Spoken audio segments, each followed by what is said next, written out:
A fratura da Natália foi uma fratura que a gente chama de trimaleolar do tornozelo, certo? Quando ocorre um trauma torsional, que foi o caso dela, ela teve lesão tanto da fíbula, nessa parte lateral, da tíbia aqui no maléolo e do maléolo posterior, que é essa região posterior da tíbia.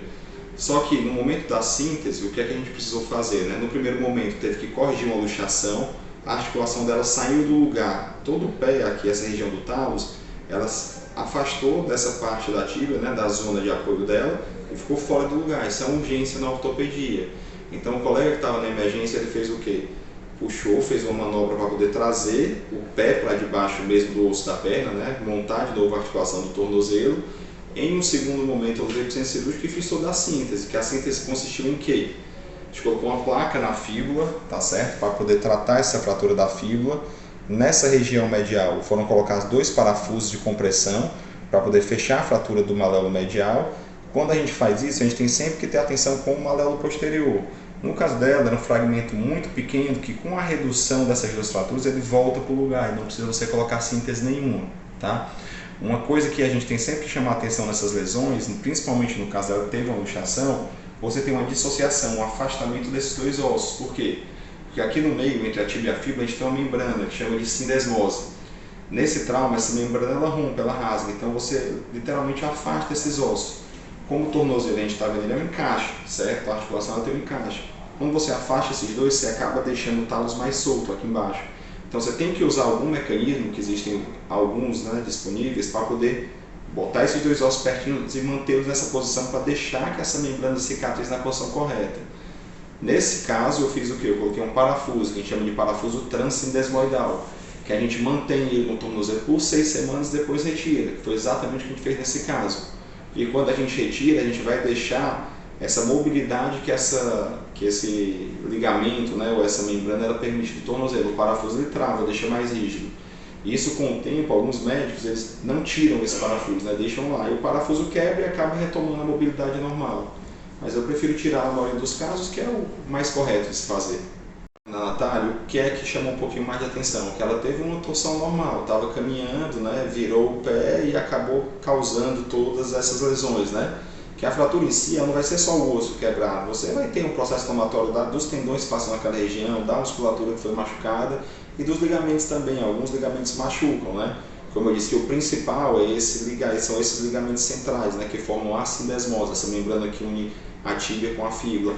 Então esses traumas em que você tem várias lesões, no caso dela foram 3 fraturas e ainda mais a lesão ligamentar da sindesmose associada à luxação do tornozelo, né, que é quando a articulação sai do lugar, a gente vê mais essas lesões em traumas de maior energia, certo? Pacientes que têm acidente de moto, acidente de carro, certo? Ou pancadas bem mais fortes, não um trauma mais simples como foi o dela.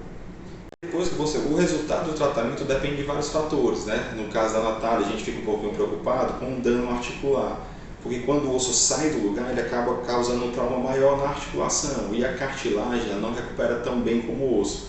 Ela forma uma cicatriz, que a gente chama de fibrocartilagem.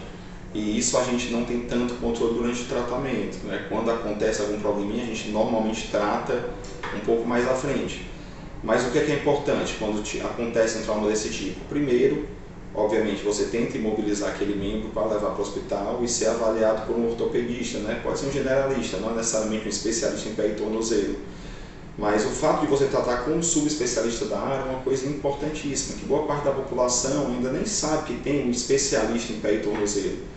Só que eu sempre falo para todo paciente meu, é diferente se você trata tudo, eu opero o ombro, opero o joelho, eu opero a coluna, e você tem uma pessoa que só trata de pé e tornozelo todos os dias, né? Aquele velho ditado, né? Você treina, treina, treina, você vai ter mais habilidade, você vai ter mais conhecimento. Então isso faz com que a gente tenha um pouco mais de segurança e consiga fazer um tratamento mais seguro, né? Reabilitar mais rápido, botar o paciente para andar, que nessas lesões de pé são muito importantes. Então a síntese é importante, você conseguir uma síntese boa, uma redução anatômica. No pós-operatório, uma fisioterapia de qualidade é importantíssimo, tá? O cuidado do paciente também, seguir as orientações médicas, porque tem paciente que às vezes a gente manda pisar e não pisa. Então é importante você ter cuidado quando o médico orientar, ter cuidado e pisar, forçar o pé quando o médico mandar pisar e quando mandar forçar. Então todo esse conjunto é importantíssimo. Obviamente tem fatores que a gente controla um pouquinho menos, né?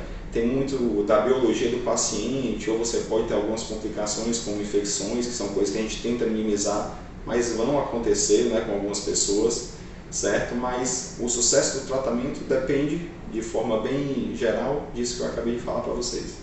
Uma consideração que eu tenho para fazer nesses casos é quem tiver um trauma de pé e tornozelo, chegar na emergência, no primeiro momento você vai ser tratada por alguém de outra subespecialidade ou um ortopedista generalista, mas eu acho sempre importante solicitar que seja visto por um subespecialista, que a gente acaba tendo uma visão diferente, tem mais experiência nesses casos e consegue dar um tratamento, às vezes, menos sofrido, vamos dizer assim, né?